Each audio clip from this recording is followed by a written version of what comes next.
the great goods grab, or how your sofa funds the potholes. Welcome, fellow taxpayer, to the thrilling sequel of Where's My Money Gone?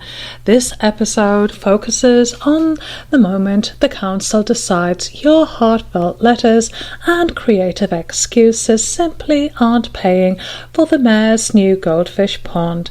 They invoke the Taking Control of Goods Regulations 2013, a truly riveting piece of legislation that outlines precisely how your cherished belongings, your private domestic property, can embark on an unexpected journey without you.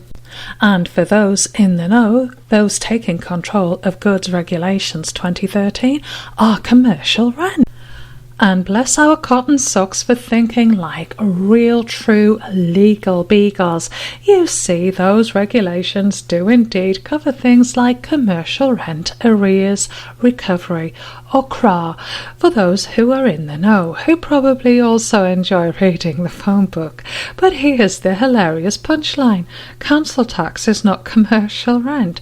It's like confusing a Michelin-starred restaurant bill with a parking ticket. They both involve money, but the underlying culinary experience is vastly different. And by now we all realise council tax is the domestic darling of local government finance. So while the same overarching regulations guide the asset reallocation specialists, aka debt collection enforcement agents, bailiffs, their powers when coming for your council tax debt on domestic property are wonderfully specific. They can't, for example, burst in like a SWAT team demanding to see your lease agreement for the kitchen sink. No, their approach is far more refined. Commencing with the grand tour, how they take your private domestic property goods. First, let's dispel a common myth with a hearty laugh. They cannot literally take your private domestic property itself, for example your house, unless you're swimming in hundreds of thousands of pounds of debt and they've gone through the arduous glacial process of getting a charging order, which can only be granted where there is a true perfected liability order, which is like putting a tiny invisible for sale sign on your home when you finally sell it. They're not walking in with a sold sign and a wrecking ball. No, when we say take private domestic property, we mean they're coming for your stuff, your precious beloved, often slightly sticky chattels. Here's the hilariously intrusive process. 1. The knock and the awkward chat. Our specialists arrive usually at a time that interrupts your mid-morning existential crisis or your important Netflix binge. They'll present their warrant, which isn't real, looking very serious. This is your chance for a dramatic monologue about hardship, though it rarely works. And here I will mention it is worthwhile looking at removing implied rights of access and sticking a notice at your gate, which is deemed under law to be a shut door. Anyway, number 2, the walkthrough, aka the inventory shopping spree. They'll then ask to come in and identify goods, that's your domestic property, which are exempt under the regulations. This is less a polite invitation and more a legal right after a certain point. They'll stroll through your abode mentally or physically if they're feeling particularly thorough, cataloguing everything that isn't nailed down and looks vaguely valuable. Oh, that plasma TV you've just bought, lovely. And is that a genuine antique butter churn? Splendid. Remember, take a look at those exempt goods. And 3, the controlled goods agreement, the trust. And if you're feeling particularly cooperative or terrified, they may offer a controlled goods agreement. This is where they effectively list items they could take but agreed to leave with you under the condition that you follow a strict payment plan. And here it is worth taking a look at the Local Government Finance Act 1992 schedules along with the taking control of goods exempt goods, because your private domestic property is exempt.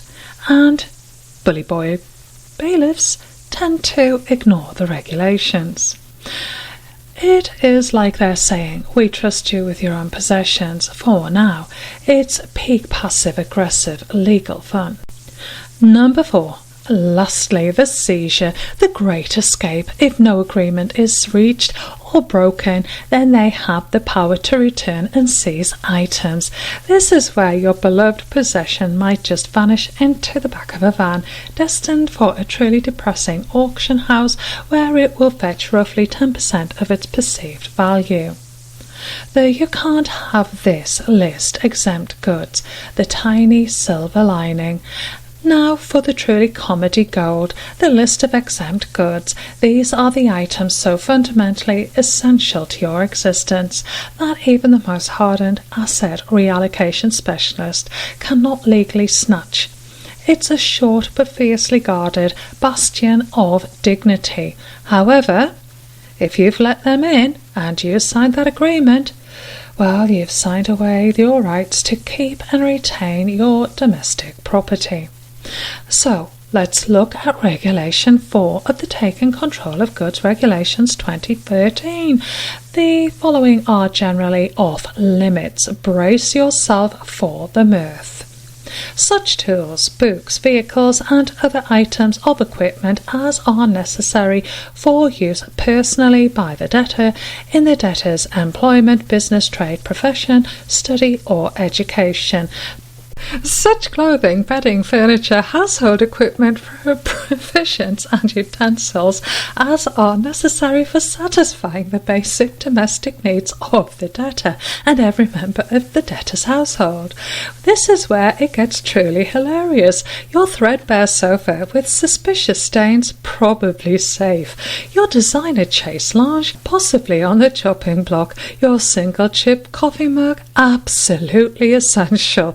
Your entire Starbucks collection, debatable. The regulations aim for basic domestic needs, not comfortably affluent needs. So while your gold-plated toilet might be at risk, your bog-standard porcelain throne is probably secure. In essence, the system, so generous, ensures that while you might be stripped of your luxuries and some non-luxuries, you won't be left naked, starving and unable to perform your minimum wage job. It's a truly generous concession from the authorities, allowing you to continue being a productive, tax-paying, eventually member of society, albeit one with slightly fewer creature comforts. And so while the idea of taking control of goods is a serious matter, the specifics, when viewed through a sardonic lens, reveal a profoundly funny and terrifying dance between the state and the humble taxpayer, the electorate. Now you'll excuse me if I think I hear a van pulling up. Derail. So next time you open the brown envelope and see the numbers go up, just smile. Remember your rights and then promptly realise they don't apply to your postcode. Think it's lawful?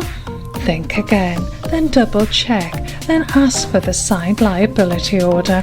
Join the movement, ask the questions, challenge the fiction. Subscribe for more brutally honest breakdowns of British bureaucratic nonsense. Till the next time, take care, keep well, stay strong, toodle pip for now.